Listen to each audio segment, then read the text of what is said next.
Good morning, you beautiful bunch of fuckers, and welcome to my world. I'm your host, Kevin Rutherford. It's Thursday, March 5th. We are here live. It's time for some technology and efficiency. We'll also make it a free-for-all today. If you've got questions about anything, jump in. We'll give you answers. No promises that they will be right. If they are right, we'll charge you more. Phone lines are open, 855-950-3835. Most of the crew is here with me today. We've got Henry, John, Yansu. We haven't heard from Joel yet. Good morning, guys. Good morning. Good morning. Has anybody heard from Joel today? No, I'll drop him a text here. Yeah, normally he lets me know one way or the other. I didn't see anything this morning. For later on, 2 hours, the Beckett's are confirmed for rolling toe. So we've got 2 hours. Jump in and join us.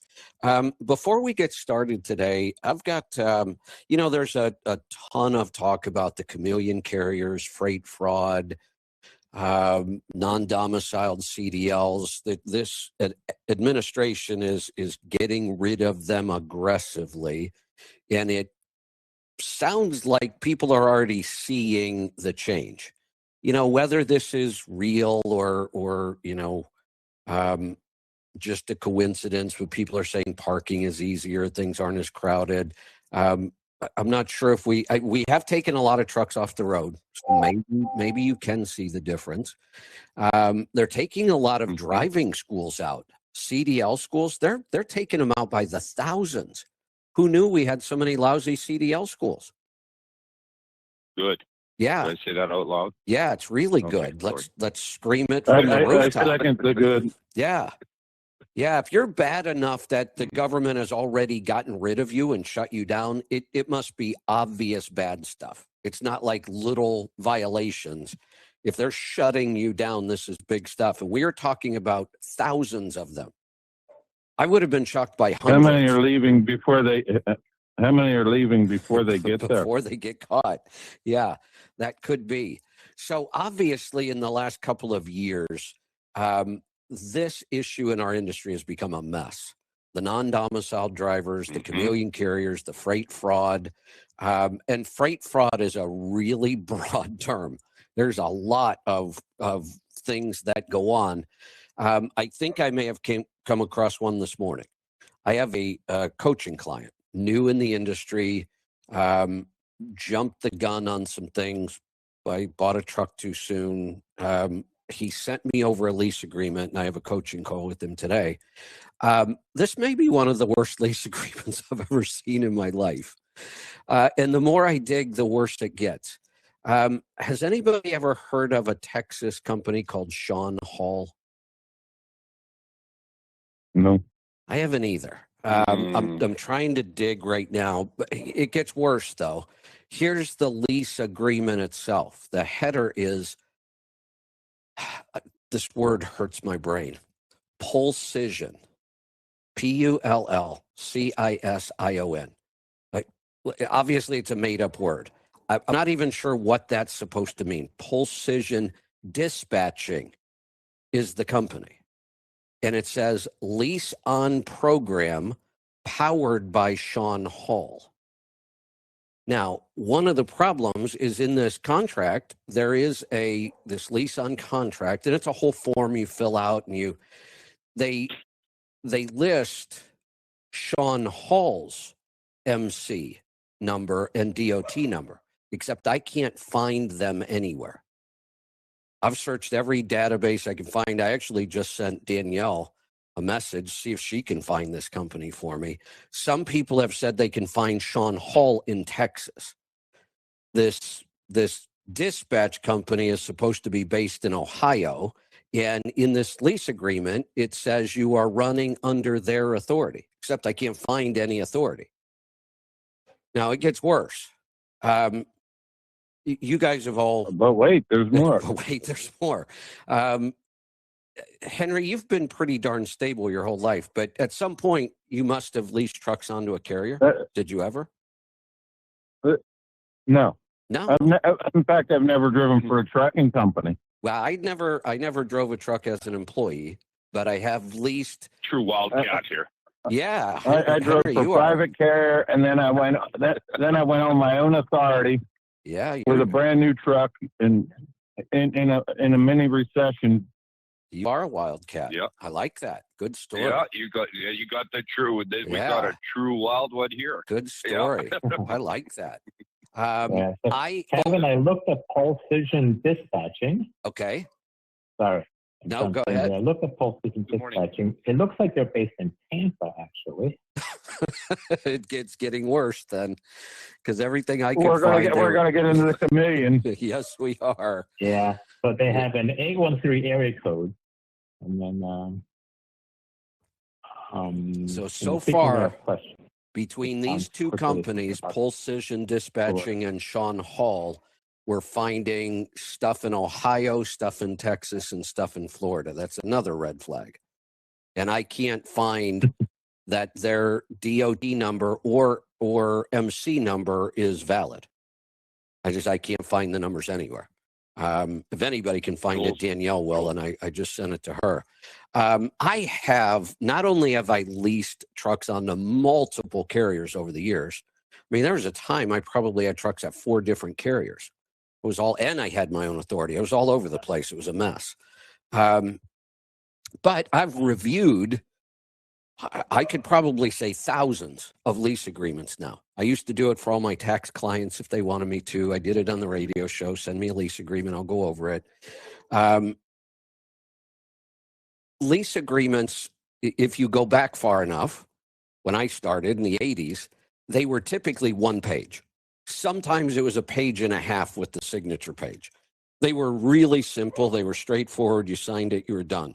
OIDA went on their rampage. Basically, it was as long as you agreed. Pretty much, yeah. It was more of a handshake half the time, with some basic guidelines on 1 page. OIDA went on their rampage suing carriers over their contracts in the 90s. And OIDA did that? Yeah. Yeah, I am shocked. They did. And here was the result. I was at a TCA conference speaking in Orlando one year, and Scopolitis, the law firm, was there. And their attorney went up and he was doing a presentation on, is your lease agreement ironclad? And the way he did it was it was really cool. The guy was a great presenter. He put a postal scale on the table up on stage. And then he started talking about lease agreements. And then he pulled out a lease agreement, put it on the postal scale, said, nope, fail, and threw it in the trash. And then he put another one on there, fail, threw it in the trash. And he got to one and he said, okay, this one passes. If your lease agreement isn't at least this heavy or at least this many pages, you need to rewrite it to protect yourself against lawsuits. That's all it was about, just protecting yourself against the lawsuit. That's how we ended up with 30-page lease agreements that nobody understands. Well, on top of that, going back onto those arguments that have been made, like with bad lease purchase deals and things like of that nature, to me, and of course, I would say, oh, it's all buried in the fine print of where they got them and this and that and the other. And to me, it always was, if there was more money in owning the truck, why would they ever want to lease me their truck? Oh, for me to lease back to them. I wrote the book on lease purchase. I didn't have to read. I didn't have to read fine print, right? Like you were saying with the postal scale. To me, you didn't have to read the fine print. Just the fact that they wanted to sell you their truck to lease back to them. And if there was more money in owning the truck, why would they want me to own it? I wrote the book on that. And here's the thing. You can write, and companies used to hire me to help them write a better lease purchase program, where they would try to hire me. And I would say no, because here's the problem. I can design the best program going. I know how, I know what it would look like. You could agree to it. You probably won't, because it's not as competitive for you as everybody else's agreement. But you could agree to it. You would still have an extremely high failure rate. It's not the lease agreement. I mean, there's bad ones that you're never going to succeed. There are some good ones that if you knew what you were doing, you could succeed and do okay. You're never going to do great, but you could do okay. At least as good. I knew one person that made out well with one of them. There are a few. It does happen, not very often. But here's the problem. And what happened in this with this person? They were homeless, had gone through a bad deal, and they knew that the lease was a bad deal, but at least they had a roof over their head, i.e., the truck. If I were in a bad enough situation, I might do that too. Yeah. And he made it work. Correct. Yeah, what a great story. But those are rare. That's like winning the lottery stories. Here's the thing. Oh, yeah. I don't care how good the program is. The people signing the program, there's only one reason to sign one of these. If you want to own a truck and go lease to a carrier, go buy a damn truck. It's not that hard. It doesn't take much. And if you are in such a bad financial state that you can't afford to go buy your own truck in this industry, then you shouldn't be in business, period. I don't care how good the program is. You don't have the financial skills to be in business. If you did, you wouldn't be broke. Yep. So that's my problem. Now, back to the length. So I go back to when contracts were a page. Then now they're 30 or 40. This contract is only about 3 or 4 pages. It's pretty simple, but it's awful. This one, has anybody ever heard of this? I didn't know this was a thing. Onboarding fee and payment structure. Contractor agrees to pay a non-refundable onboarding fee of $1,500 due in full upfront prior to activation. Activation will not occur until the onboarding fee is paid in full. Wow. I have never heard of such a thing. What could go wrong there? Yeah, what could go wrong there? I have never heard of such a thing. They have another clause in this contract that I think is illegal. I'm not a lawyer, but I'll probably run this through. Well, AI thought it was illegal too. They claim that, first off, the driver is required to give 30 days written notice or will be held in breach of contract if they want to cancel. The carrier can cancel at any time.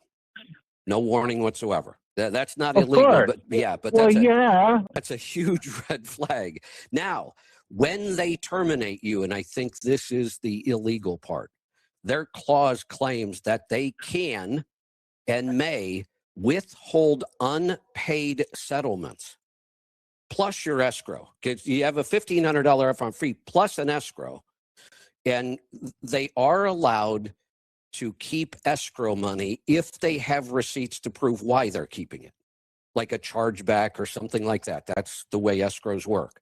They are not, as far as I know, I think this is illegal. They are not allowed to withhold unpaid settlements. What that means is you moved freight for them. Contract to OIDA. OIDA would laugh at this one. I mean, OIDA does a lot of that, tearing these kind of contracts apart. They would laugh at this one.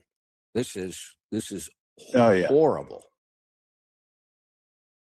I'm hoping, this is a new coaching client for me, and I don't know a lot about him. I'm hoping he hasn't signed this already and given them the $1,500. Wow. Or better yet, I hope that hasn't paid his $1,500. Yeah, exactly. Because he's not getting that back. They tell you right up front, fee. An onboarding fee. It is far more common to get a sign-on bonus, not an onboarding fee. Which on that, I would never apply any place that has a sign-on bonus. There's another good, that may be counterintuitive. That's one of my automatic rules. Yeah, might be counterintuitive, but that's a good friend rule. of mine put one on that.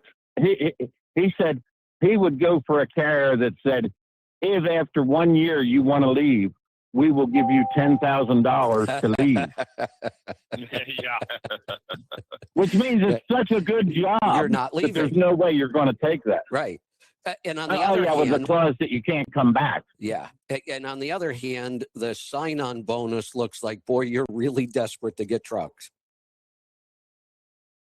Why is that? Well, it doesn't look that way. It is that Yeah, way. good point. Good point. I think Joel might have joined us. Joel, is that you? Yes, it is. Good. And if you sign up with Joe today, he has an onboarding fee and a sign-on bonus. Yep. I have an onboarding fee of $2,400 and a sign-on bonus of $2,000. Hey, and Joel, I want to let you know, since you sent me the text, Kevin talked all the way through without taking a breath. Yes, I did. That's the time when Henry jumped in. When Henry shouted over me, I had to stop for a second. There you go. Well, that's what we're supposed to do. You told us to talk all That's over right. top of each other. That's exactly right. I found that out in our onboarding class. So, Joel, how much of that did you hear? The majority of it. Okay. None of that surprises me. I've seen some really goofy stuff out there, so it's I'm not at all shocked. But it's a sad state of affairs for sure. They put the DOT number. Sure. And talking about sign-on bonuses. I see JB Hunt's running great big ads. That's a $5,000 sign-on bonus. I'm like, We know what that means. Yeah. And Joel, I'm sure your sign-on fee and sign-on bonus, the sign-on fee is due immediately, non-refundable. The sign-on bonus, you got to wait 6 months for, right? Yeah, and you got to meet 47 different things, and you got to jump through 5 hoops of fire, and yeah, that's exactly right. Well, and then you have to buy the company T-shirts and flip-flops. Yeah, there you go. That would still be a better, by the way, that's paid in rubles. Oh, right. Yes. That's paid in rubles, by the way. Yes, Bitcoin. Or not some other screwy cryptocurrency that nobody's ever even heard of. So a couple things. One, $1,500 upfront, non-refundable. I can't find, they do put their DOT NMC number in the contract. I can't find it. I don't think it's a real number. I've got somebody else looking for me, but I couldn't find them. The Pulsation. How can the number be fake, Kevin? It's a real number. It's just not a real DOT number. Yes, they just haven't registered that number yet. Maybe that's all it is. Yeah, it's a mess. Well, they're onboarding with DOT. Yeah, that's it. 85-15 split using their authority, they claim, except I can't find their authority. And then there is an insurance charge. You will be paying for all insurance. They just don't tell you how much. Oh. Yeah. Lovely. Isn't that nice? Well, it probably varies according to what their CSA score is at the time. Probably. It says insurance costs are not included in the company's 15% share and are billed separately, but they never say how much. So wait a minute.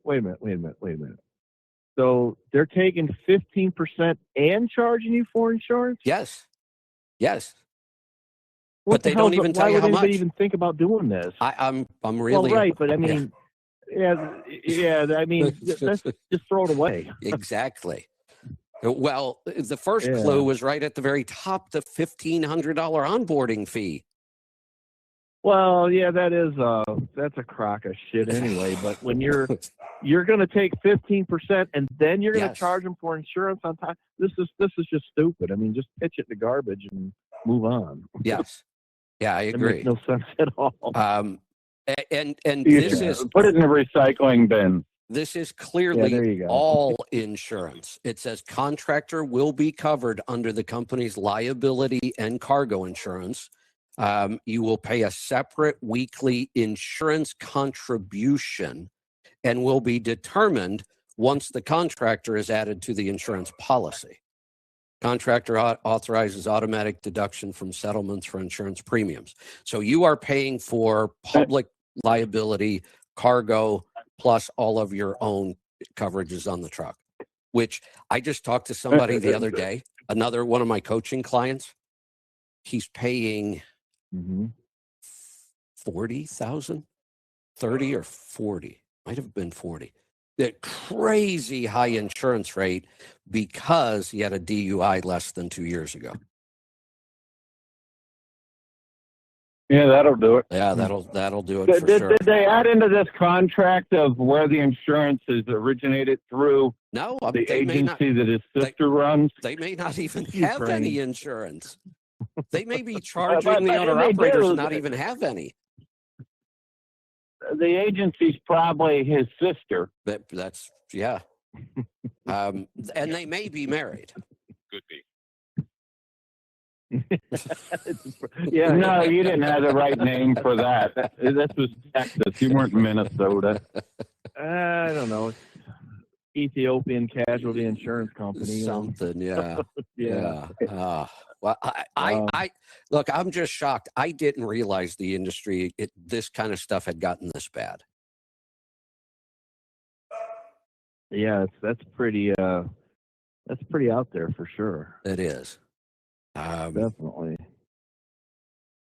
Yeah. It was bad. It was really bad. So I want to find out if they even have authority, period. This may be an even bigger scam than it looks like.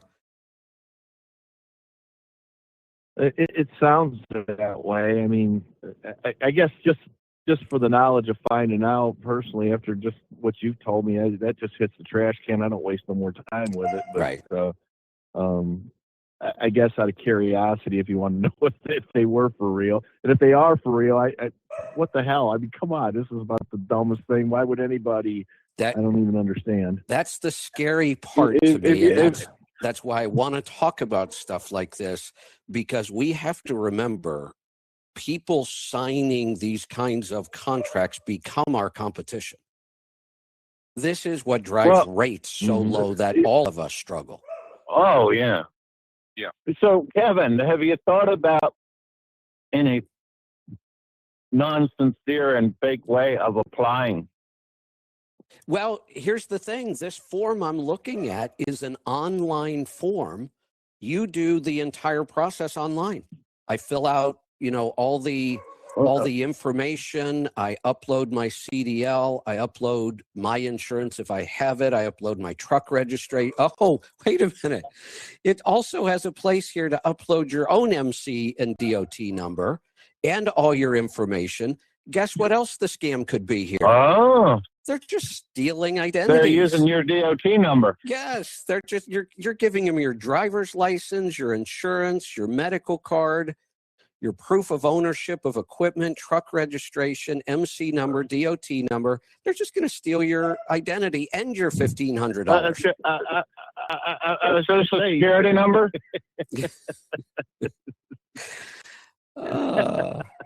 Unbelievable. Social security number ought to be in on that, Kevin. I don't see that yet. No. Oh, well, then it's legit. It must be. That's right. Yeah. That's right. Yeah, it sure is. Yeah. And you do all this online and you just submit it. Wow. It's easy. Yeah. You do all the work, they charge you the money and run. What could go wrong? Well, you know what I really want to hear? The thing is, go ahead, John. I was going to say up here, it's catching on too. As I mentioned, we see our newer acquired local carriers, and I have seen 3 different names on the same truck so far. And the funny part is they're all out of Regina, so they've learned now that you don't have to take all the lettering off. They just changed the name. There's probably that's like a flashback. Remember when they did it with magnets? Yeah, I have a better idea. There may be a business opportunity here. Why don't we just create, maybe we should do it as a group. Let's just create a, with all the technology today, we could create a really thin, self-attaching digital sign. And you can just change it from the app while you're driving down the road if you want. I think they'd sell well. Voice enabled because we want to be legal. True. There you go. That's right. With AI, that would be easy. I could code that in no time.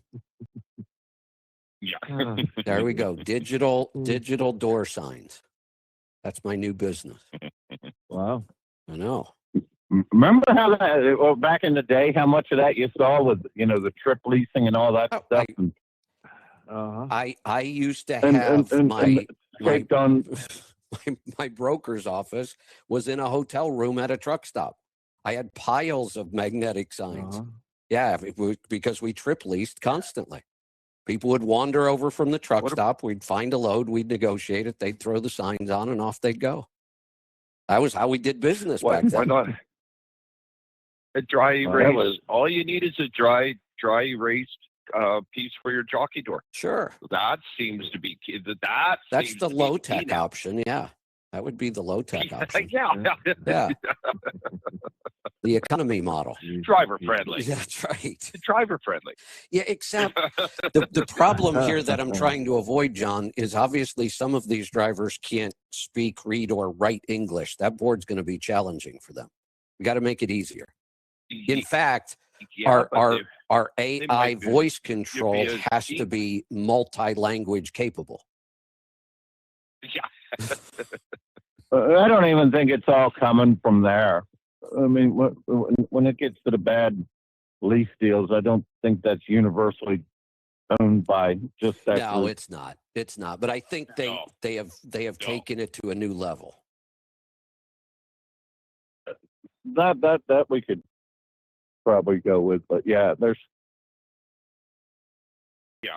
So one of the things it looks like maybe, and I didn't have much time to work on this morning. It looks like maybe Sean Hall is a true company with authority out of Texas. I'm trying to verify that. The DOT and MC number doesn't exist, but I don't know whose that's supposed to be. And who is this Precision dispatching company? Are they in cahoots with Sean Hall? Does Sean Hall not even know this is happening? There's so many questions here. Are you sure that they're not they want your MC number? You sure they're not using everybody else's MC number and them doing the dispatching? That's what I'm wondering. There's so many ways this could be such a bad deal. Obviously, it's a bad deal, but it could go even deeper than what we could see here. And, why else would they want your DOT or MC number? Correct. That doesn't even make sense. Onto them. Right. Right. And that's at the top of the form. That makes no sense at all. Right. And then you get the insurance through them and their sister, and they dispatch you. Yeah. And take 15% of that, and you pay the insurance to his sister. Here's the other thing people don't take into account. You've all heard this. We've all heard it over and over. Landstar takes such a huge percentage. Why would anybody ever sign that deal? Because if you do the math, even after Landstar takes their percentage, you're still doing really well. They have good freight, really good freight. Exactly. And I'd much rather have a smaller percentage of a bigger number. And that's what happens with really good carriers. With these fly-by-night carriers, and 15%, and you have to cover insurance is too much. But my guess is if they have any freight at all, and you're actually going to move freight under this contract, it's all load board freight. It's all garbage. So your percentage is way worse than what it looks like on paper. Yeah, and you said that right, Kevin. I have said for years, if I wasn't on my own authority, and if I were to lease on to anybody, Landstar is where I would be.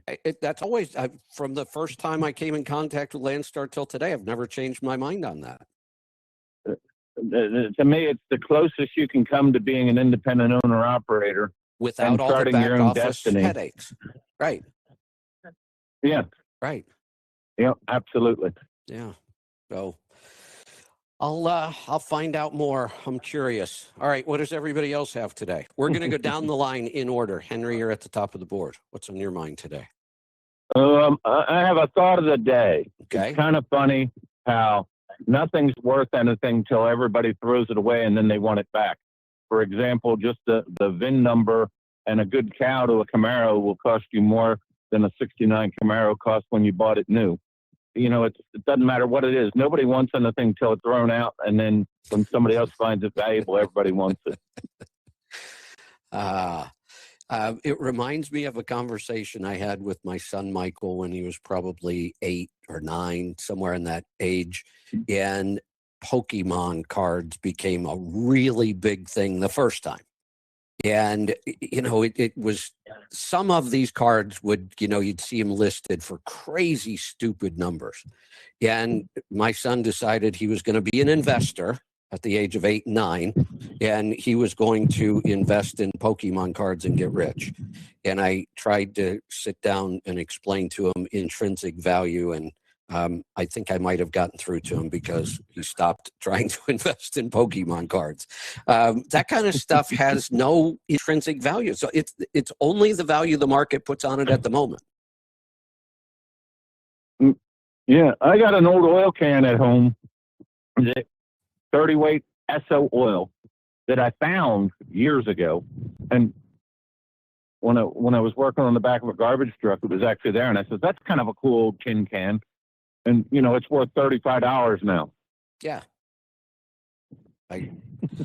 Or so it says when you look it up. Right.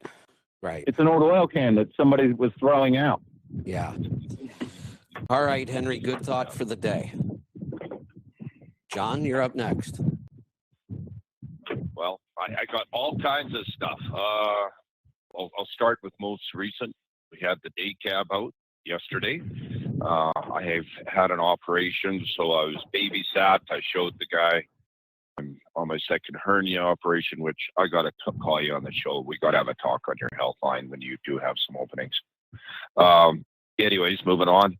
I had a driver, good driver here. He's got a few trucks on. He takes our older trucks, and he ran with me yesterday.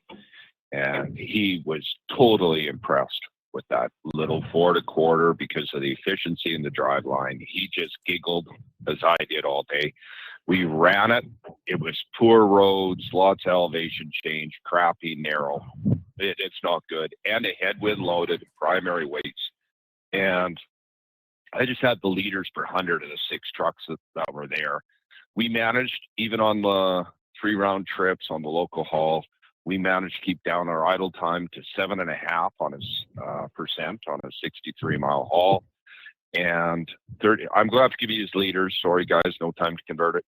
39.1 liters per 100 on the is what we average for the day versus 46.2 versus 53, 53.3, 54.2, 57.4, and the last one was 58.6 liters. You know, and this is on a short haul, on a short, heavy haul that everybody says we can't get fuel mileage there. You know, that'd be the argument. Well, you can't get fuel mileage on a haul like this. Yeah, well, right. Let's take a look. You know, let's take a look at that. You know, that is, you know, the top guy. He was burning a pile more fuel than us. You know, and it wasn't a little.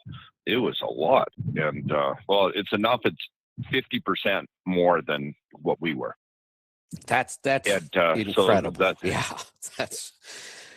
Well, and adding to your stuff, Kevin, I enjoyed your post there on X this morning, and I wasn't sure. I didn't get enough time to look at the fuel price you were using. But whatever today's national average was. Okay. It is today's national average. Right. I don't know what you guys are. If I remember right, I can go back and look. If I remember right, it's like 386. I think it's 389. Yeah, I think, that sounds something like about that. right. 386. That's right. Okay. Yeah. Okay. Yeah, that's what I used. We went up the other day. I posted. I don't know if you guys saw it. We were up over the 40. We are now 50% up since January 1st. But the rumbling is we're going to be next week in the $2 a liter range. And I would like it, this is going to be mind blowing when you start taking your numbers, Kevin. Oh, because even on a U.S. gallon, that's $7.56 a gallon. Yes. Yeah, the numbers are good. And that's why I'm posting about fuel mileage, fuel surcharge, because the prices are going to be volatile. They're going up. No clue what might happen. If this whole skirmish ends, then fuel prices will probably normalize again. If it goes on and Iran finds any way of blocking ships, fuel prices could go through the roof. That's easy. Isn't that low-hanging fruit, guys? Blocking ships to be a pain? Part of the problem is that there's so much news coming so fast. Does Iran have any ships left? We've sunk like 15 or 16 of them, I think. Good point. I never thought that. I'm not sure if they have any ships left. Now, that isn't the only way they can block that strait. They could do it with ballistic missiles and all kinds of stuff. That's not how you have to block them. You can drone them. Yeah, exactly. Yeah, their drone technology is actually pretty darn good, and they build a lot of drones. So this could go anywhere. That's correct. We could be looking at crazy high fuel prices for a long time. We could look at volatile fuel prices up and down. So I started posting about fuel mileage. I went and grabbed Steve Krohn's numbers from his old truck because somebody had brought it up. Somebody said, oh, I read an article the other day, but I don't know who it was. And I said, oh, I know exactly who it was. Here's the truck. So I went in and got the fuel gauges stuff. And then I just happened to look at his new truck. He's killing it. His fuel cost for the last 30 days was 27 cents a mile. Yeah. That is incredible. He's doing his 30-day average on that new truck is 12.1. Well, it's just going, and so I've been warning the guys, it's crazy here. Our 4 247i torques in February, we came out with the 4 of them. I posted one truck, but I did get to do the math. It was on 69, just about 70,000 kilometers, which is 42,000 miles. So that's a nice solid, for 30 days, that's a pretty solid number. 801, which is 6.68 US on 57.5% loaded at 140,000 pounds in February. And our fleet average of all the trucks at that time was 5.4, including them. Interesting. That's big number. That's big numbers. Yeah. Because that's 48% better fuel mileage. 48% better fuel mileage than the fleet average. You know, it is hard to predict what could happen the rest of this year. With all the capacity they're taking out of the market, with the way rates have been moving faster than I've seen in a long time, with a war that could send fuel prices through the roof, which means rates have to go up. I know people, oh, there's no fuel surcharge. Yes, there is. Fuel surcharge affects every rate. Every rate that gets pulled, whether it's there or not, it's there. We could be looking at record-setting numbers for owner-operators. I mean, numbers that would make COVID look slow. That the potential is there.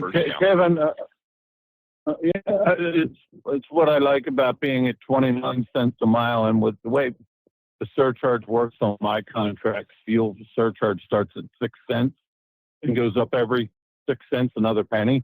Okay. But it starts at, it starts at figuring on fuel costing a nickel. So the line haul rate comes down some because of that. But right now I'm at 29 cents a mile for the last 90 days, and fuel surcharge is paying 65 cents right now to me. The math that I did was a 66 cent per mile fuel surcharge, because that would be a fairly common surcharge right now. And then you look at it, like you said, you're spending 29 cents. They're paying you 66. Steve's, getting probably that same 60 some cent a mile bump, and he's only paying 27 for fuel. I mean, we are looking at the potential for some crazy numbers. On both ends, though. Absolutely. Depends where you are. And the other thing, depends where you are. The other thing we have to remember, it won't be as bad this time as long as the administration keeps putting, roadblocks and getting rid of people. But what happens, this is just a free market. It could end up like COVID. When the rates go crazy, everybody wants in and everybody starts adding trucks. That's how free markets work. You got to take advantage of it while it's available because it won't last. People will flood the market. If the pay's that good, people will flood the market again. And for the people that get on the other side when it crashes, it's also the time to get your long-term contracts. Yeah. Oh, this is the time to go look for those kind of opportunities. Absolutely. It may not be as high as where the spot's going to be, but it could be consistent, and it could be there to protect you when the rates go back down. Absolutely. This is the time to be doing it. Will. Yep. This is the time to be doing that. Right. Yeah. The other interesting statistic on this I saw the other day, because the last time freight rates went through the roof, truck prices doubled, used truck prices. And that's not an exaggeration. They doubled. Yep. Trucks were selling for twice as much as they should have been. The interesting thing was trailers. We just saw a big drop off in used truck sales. They were up in January, and then in February, they crashed. They're way below what they were the February before and what they were in just January. That seemed odd. I don't know. Maybe that's kind of the sign that we are at the absolute bottom of this, but I was shocked to see truck sales took a huge hit in February, used trucks. Yeah, I think the same thing happened in the retail car market. Did it? I think a lot of people might think it's maybe weather related. Okay, maybe could be. Maybe a bit of a blip. Yeah. The good news is it keeps... I was reading this, so you guys, I don't think you guys follow Costello, the economist for the ATA. I think it's ATA, right? Yeah, Bob Costello. Yeah, I follow him. Yeah. So he I was just looking at it. I guess he did a presentation about recently, past weekend or something, and he's basically predicting demand stays low and flat for the rest of this year. I think I didn't read his whole presentation. I just kind of read a summary of it.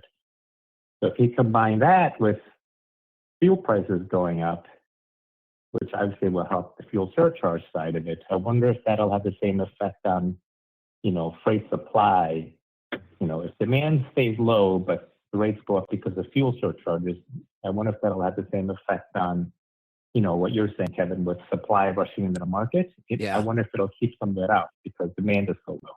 It's a really interesting time. Yeah. Go ahead, Henry. Yeah. Could I suggest a guest for you? Sure. When Yunsu brought up Costello, I can't think of his name right now. My mind's blank, but I know you know who it's going to be. The guy that does the financial deal with NASDAQ at his conference. What's his name? I can't think of. Hold on. I have had him on the show, and this year I did invite him back, but we just haven't reached out to him yet. It's what is his name? Great guy. I really like him a lot. Oh, he's one of the best presenters I've ever seen. I love watching good people on stage. He is incredible on stage. His name will come to me here in a second. Have him on a Friday with us. I would enjoy that. It was funny. Every year that I went to the NASDAQ thing, for whatever reason, we always bumped into each other the day before opening when everybody was getting there, right by the elevators. It became a joke, like, why do we meet here every year on our way in? Yeah. I usually end up sitting with him at dinner, and he is just an incredible guy. Plus, both him and his son are really into wrestling. So we talk a lot about wrestling, and just a really sharp guy. He knows something about almost everything, and his presentation skills for most financial analysts are pretty dry and boring. That's just what, the brains work differently. He's one of those outliers. He's an excellent financial analyst. He's the opposite. But he is so dynamic on stage and so Broughton. Yeah, Donald Broughton. That's who it is. Yeah, been around for a long time. Great analyst in the industry and just a really interesting guy. I will reach out. We'll get him on the show, Henry. But if you want him on a Friday, you're going to be talking to him yourself. Not Friday. I meant. I still think this is the Friday show. I know. Hey, you know what? That would not bother me. Okay. To talk to him by myself on a Friday. Yeah, that would be good. Thursday, I mean. What's that, John? You even got the name. Wildcat. We would be the Wildcat Show. That's right. The Wildcat Show. Yeah. The Wildcat Show. Yeah. Yeah. On that wildcatting, that goes a step further. Also, my worst year, I only used 10% brokers. Oh, there you go. Yep. Those are well awesome statistics. All right, moving along. Yeah. Yansu, you're up next. What's new and interesting in your world these days? Well, I blew my water already a little bit because I was going to talk about that Costello article, but you guys already covered rates and all that business. The only other thing I had on my mind is that, last time I was on, which I know was a few weeks ago now, but before we went to this Maxi Data workshop, right? And I was like I said, I present information on mainly on how Henry drove, run a less. But one of the things that I really, I don't know, caught my attention. I'm sure everybody kind of knows about this or does this, right? But there were a whole bunch of presentations about, comparing emissions and total cost of ownership for all these different fuel types. And people are going to, even amazingly, given the same set of data, people come to different conclusions. And the thing that it really struck me, which maybe it shouldn't have, is that how much one or two little assumptions totally change your answer when you do, analysis like I said, on cost of ownership or emissions and this kind of stuff, lifetime emissions. And people kind of gloss over the assumptions, like there'll be one page of slides, these are the assumptions I made, blah, blah, blah, blah, blah. Half the people aren't even looking. And then here's the answer. You spend 20 minutes talking about the answer and like 5 seconds talking about the assumptions, when it's the assumptions that drive so much of the answer. And I wouldn't say it annoyed me, but it concerned me that Yansu, people didn't call him out on it more than anything else. You are speaking my language here, and I hesitate to even try to explain this, but so it's bad in all statistics. Here's the other thing that's happening. We as a country now, society, have politicized everything. Everything is now based on what is your political leaning. Food has become political. Everything has become political. And what happens sometimes is people just latch on to whatever the narrative is from their party on everything. It's not even just politics anymore. It's where, the left would rather be vegans and the right are all eating carnivore now. I mean, it's so bad. But here's what really gets lost. And so I think this is what you're talking about. And it's bad in trucking. It is 10 times worse in health. I have to deal with this in health, and it makes me insane. And here's the best way I can describe this. Most people that I have to deal with have no capacity for nuance whatsoever. None. There's no nuance left. It's black and white. You look at the same data set, people come up with completely different conclusions looking at the same data. I follow a guy in health, and the guy is absolutely brilliant. He's still in his 20s. He got his PhD in human biology through Oxford, and he got his MD through Harvard. I mean, the guy is an absolute genius, but when you talk to him, you wouldn't know that. He's really down to earth. He really explains things well. But his whole point is all the important stuff is in the nuance. And it gets so lost in health. We just have this black and white thinking. This is bad. This is good. And he does deep dives into the nuance, and he's just really good at it. Yeah, no, I totally agree with you. Unfortunately, discussions on nuance just make you look like you're waffling, right? Because people so much just want to attack you for not saying this is black and this is white. Right. When clearly so much of the world is not black and white. Almost none of it is, frankly. Exactly. And when it comes to health, I think it's even worse because there's even less data. There's less, right? You can't do, long-term studies on the effects, randomized controlled studies on the effects of like oatmeal, because you're not going to get a lot of people eating oatmeal for, whatever. You know what I mean? To have a really accurate study is next to impossible when it comes to health and food. The only reliable way to do it, and you just can't, you have to lock people down and only give them certain food, which is just never going to happen. You can't do that long term. And that's never exactly. So you're always stuck with nuance. You're always stuck with what people say or think they believe or what they think they feel. Right. Yeah. Yeah. There's one big study on, it was actually on saturated fat and calories and some other things that came as close as you could to a really reliable study. And it was done in the 60s, if I remember right. You'd never get away with it today, because they did the testing on patients in a mental hospital and they just forced them to eat whatever they decided they were going to eat.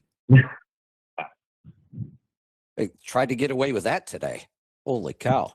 But if you think, and it's hard enough to do with trucks where the data is much more collectible, right? But there's still a lot of nuance. Right. And there are a lot fewer variables. We talk about how many variables there are in fuel mileage. There's a lot.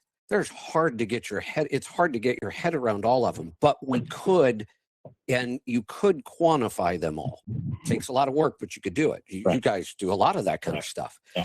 Try to do that in the human body. And you can make legitimate simplifying assumptions. Right. Try to do that in the human body. It's virtually impossible. There's so many variables, you can't quantify them all. Yeah. Yeah. So, anything else, Shansu? That was a good topic. Nope. All right. Joel, you're up, and then we're going to get to phone calls. We've had some people waiting patiently. Gotcha. I've got a ton of stuff going on. So I am back at work with my brother at Ploger. Both of my purple trucks Alec has out in Denver now. He's got some dedicated work that he found out there that's just getting up and running. So we'll have new information coming out of them soon. The stuff I got going on at Ploger, he kind of brought me back in to get their fuel efficiency program back on track. For several years, they've been focused on safety and some other things, and things have kind of slid a little bit. And so I'm back in the mix to bring the numbers up to where they need to be. They've definitely fallen off some. So it's interesting talking with all the new drivers and their opinions and ideas on fuel efficiency and it's definitely going to be a challenge to educate and coordinate things. I guess will be the best way to put it. Some interesting things that we do have going on. So I am a local driver. I have a dedicated run, and it's the first time I've ever had a dedicated run since I've been in trucking. So it's just Monroeville to Toledo. It's a 64-mile turn. It's the same weight, same trailers every day, the same 37 stoplights. Oh, nice. It's a doozy. So, right. but I can tell you that the trucks that were in there running it just ahead of me getting in there were in the low sevens. And I brought Connor over with me, and he's in a D11 powered truck, and I am in a D13 TC powered truck. They're both 2019s. Connor's right at 9.1, and I'm at 8.8. Running this stuff with all the stoplights and everything. So we're doing okay. I know we can do better. There's a lot of parameter adjustments. I know that we're going to be able to. I think honestly we can get them to 10. It might be somewhat of a stretch, but I know we can do better than where we're at now. One of the exciting things, it sounds like we're going to put a International, a Freightliner, and possibly a Kenworth into the fleet. Oh, nice. As kind of test truck. Yeah.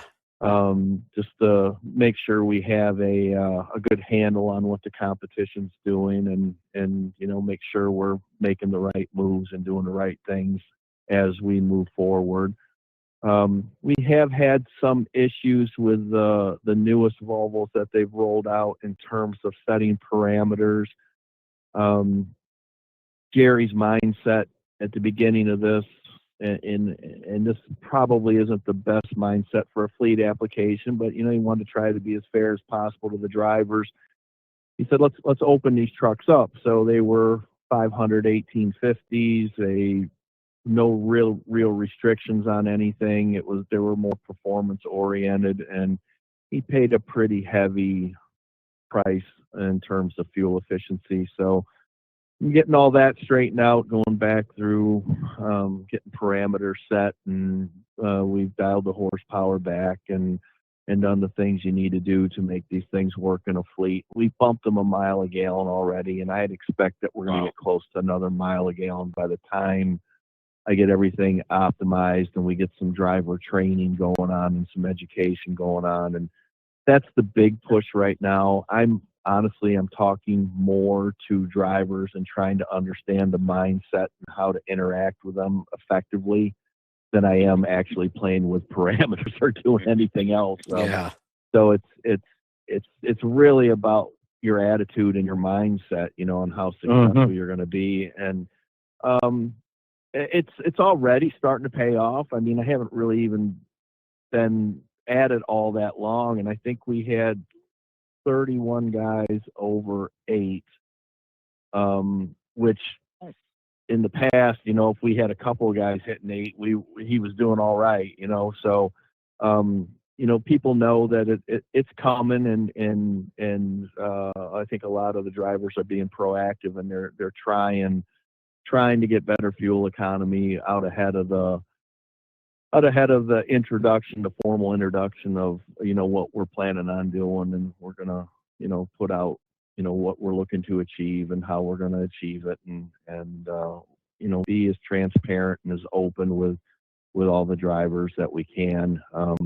I know we're going to lose a few guys. You just always do when you do this. I ain't doing that. You ain't telling me how to drive my truck type of attitude. And quite honestly, I can't work with them guys anyway. So I hate to lose anybody, but I'm sure that we'll lose a few. But I think for the most part, especially with the unrest in the Middle East and everybody seeing the fuel prices spike, I think for the most part, everybody's on board, and they understand that, my job really depends on this and making this successful. So we got a long way to go to get back to where we were, but I think we'll get back there. I mean, it was surprising to me how far things had slid when there was nobody really leading that effort. And no, it doesn't. Yeah. It gets corrupted really fast by the drivers. Yeah, and then they talk the guys in the shop into doing things, and it just, you definitely have to have a dedicated person that leads that effort and understands what's going on, because some of the guys I talk to, the mindset and the ideas on how to improve efficiency, and I struggle with, you know what I mean? And it's really difficult. It's broadening your horizons. Yeah. Joe, I got a question for you. It's doing that. I have a question for you, Joe. We're getting there. On that thing, you said that, they had given the driver what they wanted, and the horsepower and the torque and the, loosen up the, to make them happy. Did they become happy? You know what? I don't think a single one of them is any happier than what we were before when we were running 11-liter engines at 385 horsepower. I honestly, when you talk to those guys, when everybody had a purpose and understood what they were doing and why they were doing it, and they were meeting goals, they were much more happy than being able to say, well, I can pass any son of a bitch running up a hill. That doesn't mean anything. You know what I mean? And so I agree. I was just curious. Trying to reestablish that, that kind of fuel economy culture into the company is going to be a bit of a challenge, but it's not insurmountable. It's just, I was just kind of shocked really when I started going back over the data and looking at things and going, how in the hell did this happen? And I know my brother's super busy and they had a million other things going on and it's, well, I'll give you another example of that, Joel. You're right. That's a good sized company, a lot of trucks, a lot of drivers, lots of moving parts. Everything, plays into everything. Hi, I'm Kevin Rutherford. If you like this video, hit like and subscribe or leave a comment below. It really helps us get the show out to more people. If you'd like to get the full show, ad-free, you can sign up with the link below.